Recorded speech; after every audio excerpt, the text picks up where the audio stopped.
I first met him in the early 80s in a Chinatown of urban Java. He didn't want his real name or address revealed, so we called him DJ for Dynamo Jack. He was only a healer, he said, but he did direct a powerful energy generated from his own body into his patients. Sometimes he used the needles, sometimes just his hands. He called the energy chi, and it was so strong that he usually needed a grounder to hold his patients' feet. For years we followed him around Java on his healing rounds, pleading to be allowed to film him, but he always refused, saying his powers resulted from a type of meditation with an ancient tradition of secrecy. It was only when my brother Lorne was suffering from a serious eye infection that he finally allowed us to film him in 1987. It was nothing like any acupuncture I'd ever had. I was getting really powerful electric shocks and couldn't control my movements at all. Yin yang, positive and negative, you know. And my positive from here and my negative from here. And we meet together, it can get like electricity. And is this because you're special? You have a special sort of it's meditation every day. It's meditation that does it? Meditation every day. Like you can touch me, like this. It's nothing, okay? It's my burn. Just like this. For our sound recordist, it was also a shocker.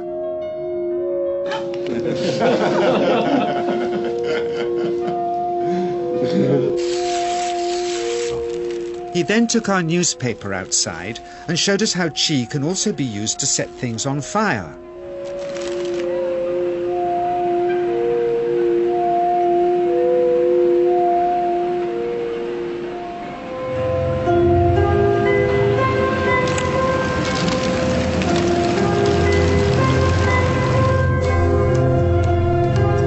When he heard we'd shown this footage in public, he was very upset and refused all our future efforts to contact him again.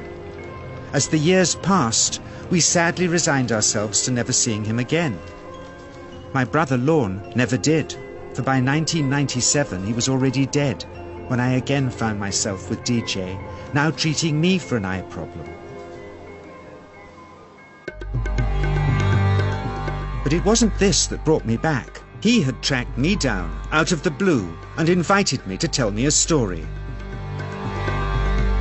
He had just returned from 2 years on a deep meditational journey, alone in the heart of Borneo. Amongst his revelations, he had seen, he said, how history was moving on into great change, and the old wisdom was vanishing. So he'd called me back to film just enough of him to remind us that we all have undreamed of powers sleeping within us, and that there's nothing special about him except for his training in waking them. Grounding this patient, my cameraman Joe is having to use all his weight to keep contact. But she is pushing him away. He seems able to control the amplitude of this chi, like a dimmer switch, and it causes uncontrollable responses in the patients and their grounders. I can barely keep my hand on you. It wants to fly off. The electricity is so strong. This mother unwittingly grounds her child. He won't sit still, so she's asked to hold him and grin and bear it. Sometimes signs of this passing energy can be seen in the transmitter too. This chi stuff is only the surface, he says, of the real adventure beneath, in the meditational technique, which at one time, when he taught it, dozens of his students were trying to master. At private testing sessions, they'd be asked to show their progress by, in this case, trying to push brittle plastic chopsticks through a hard wooden bench. Some of them could make some dents, but only DJ can go right through.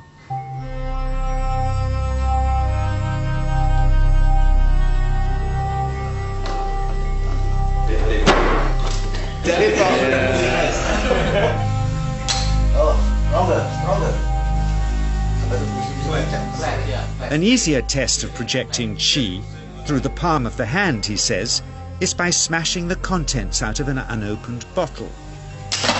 Yes, sir.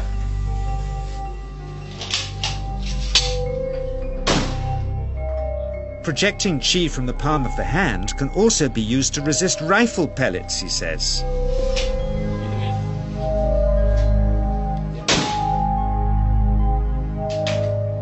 First, so I invited a small group of scientists back from the United States with measuring equipment to test if DJ was for real. And if so, where might this energy belong on the electromagnetic spectrum? Catherine Cook, CEO of the Mind Science Foundation in Texas. Dr. Roger Nilsson, a Swedish medic and international racing sailor. Dr. Greg Simpson, a physicist from New York's Albert Einstein University. And Andreas Polak, one of DJ's Australian students. The visitors are confident they'll uncover him as a fraud in no time. Greg is the first guinea pig, and he's uncomfortable about showing that he can feel anything at all. Dr. Roger doesn't know what to expect.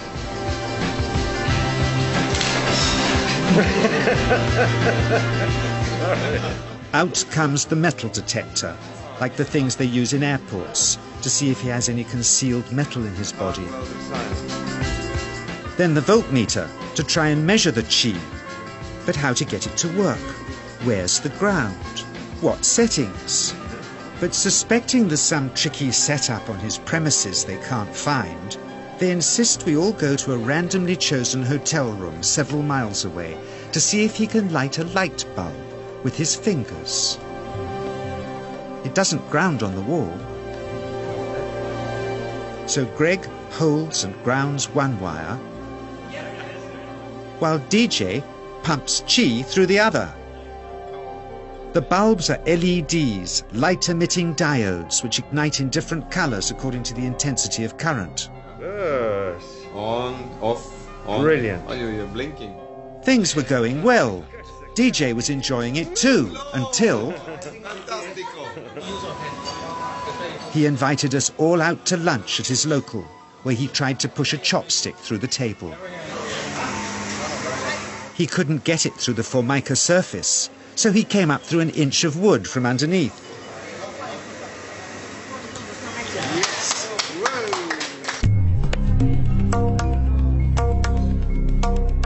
Not only did he draw his own blood, but a chopstick splinter had caught Alison here between the eyes, drawing more.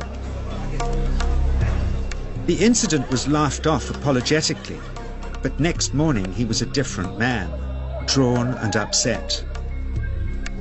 He said he'd been visited all night by his long-dead master, raging that he'd broken the strict taboos of his sect, never to show off in public and never to cause harm or draw blood. He felt deeply chastised. All further testing and filming must end.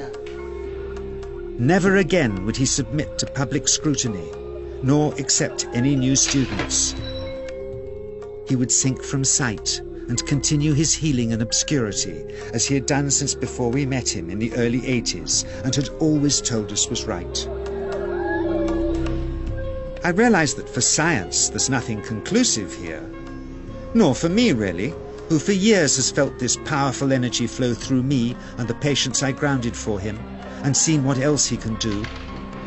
Nothing conclusive, except for his healing successes and the wonderfully hard to believe.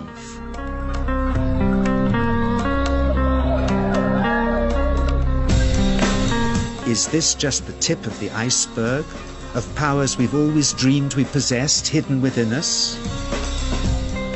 When we look for ourselves, is it somewhere here?